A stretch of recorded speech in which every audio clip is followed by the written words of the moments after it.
आज की कहानी का शीर्षक है लक्ष्य की खोज। समुद्र तट पिकनिक की बात राजीव के मन में घर कर गई थी। वह सोच रहा था, मेरा लक्ष्य क्या है, मैं उसे कैसे खोजूं? क्या मैं डॉक्टर बनूं? क्या इंजीनियर बनूं? क्या पिताजी की दुकान पर ही बैठूं? क्या शिक्षक बनूं? उसे समझ नहीं आ रहा था। उसने सोचा किसी दिन मैडम से ही पूछूंगा। आज कक्षा में सुनील सर आए। बोले, बच्चों आज शैक्षणिक सैर पर चलेंगे। पास में एक मूर्तिकार है, देखेंगे वह कैसे मूर्ति बनाता है। वहाँ कोई किसी चीज़ को हाथ नहीं लगाएगा। किसी को अगर कुछ पूछना हो तो हाथ ऊपर करेगा। वहाँ सब शांति बनाए रखेंगे। मूर्तिकार एक खुले मैदान में घास फूस के छप्पर के नीचे मूर्तियाँ बना रहा था। कुछ मूर्तियाँ बन चुकी थीं, कुछ बन रही थीं और कुछ के लिए बड़ी बड़ी चट्टानें पड़ी हुई थीं। मूर्तिकार छेनी व हथौड़े से चट्टान तराश रहा था।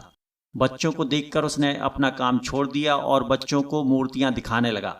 मूर्तियां मनोहारी, चित्ताकर्षक व भावप्रवण थीं। जो भी देखता ठगा सा दिखता रहता। मूर्तियां दिखाने के बाद मूर्तिकार ने चट्टानों की ओर इशारा करते हुए कहा कि इनसे मूर्तियां निर्मित की जाने वाली हैं। यह सुनकर राजीव ने हाथ ऊपर उठाया। देखकर मूर्तिकार ने पूछा, कहो क्या पूछना है? आप चट्टान से मूर्ति कैसे बनाते हैं? राजीव ने पूछा। मूर्तिकार ने उत्तर दिया, हम चट्टान से मूर्ति नहीं बनाते बल्कि चट्टान में मूर्ति खोजते हैं। चट्टान को तराश कर मूर्ति उघाड़ते हैं, मूर्ति गढ़ते हैं। एक बच्चे ने पूछा, कौन सी मूर्ति गढ़नी है, यह कैसे निर्णय लेते हैं? चट्टान में कई मूर्तियां छिपी होती हैं, उनमें से हमें सर्वाधिक सुंदर मूर्ति खोजनी रहती है। सबसे पहले हम चट्टान को आंकते हैं कि उसकी क्षमता क्या है, वह किस मूर्ति को आकार दे सकती है। कई बार यह होता कि हम एक बार में ही समझ जाते हैं कि किस चट्टान से कौन सी मूर्ति गढ़नी है, कृष्ण की, राम की, किसी महापुरुष की या किसी जानवर या पेड़ की। जब पहली बार में सहज रूप से पता नहीं चलता तो हम चट्टान पर काम करने से पहले 2-3 लक्ष्य तय कर लेते हैं। एक से शुरू करते हैं, कुछ काम करने के पश्चात पता चलता है कि यही जारी रखें या अन्य गढ़ेंगे तो बेहतर होगा। एक ने पूछा, यह कैसे पता चलता है? सृजन का एक सहज प्रवाह है।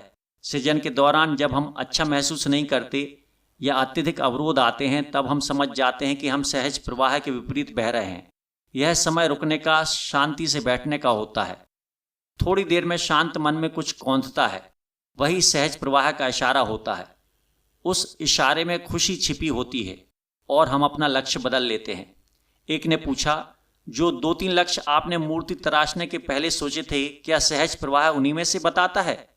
कई बार ऐसा ही होता है, किंतु कभी कभी कोई नया सुझाव आता है जो हमने पहले नहीं सोचा था।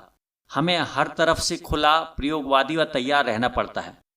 अगर तराशते वक्त पत्थर टूट जाए या कोई मूर्ति ना बने या अच्छी मूर्ति ना बने तो? एक अन्य ने पूछा। हर पत्थर का उपयोग व महत्व है। अगर पत्थर इतने छोटे हैं कि हम कुछ नहीं गढ़ सकते तो उन्हें सजावटी पत्थर बना लेते हैं। पत्थर बड़े हैं किंतु मूर्ति नहीं गढ़ सकते तो थोड़ी कारीगरी करके कोई कलाकृति गढ़ लेते हैं। आखिर सबसे कुछ ना कुछ गढ़ ही जाता है। कोई पत्थर या मेहनत बेकार नहीं जाती है। राजीव को अपने सब प्रश्नों के उत्तर मिल गए थे। वह अपनी सहज रुचि ढूंढने लगा था।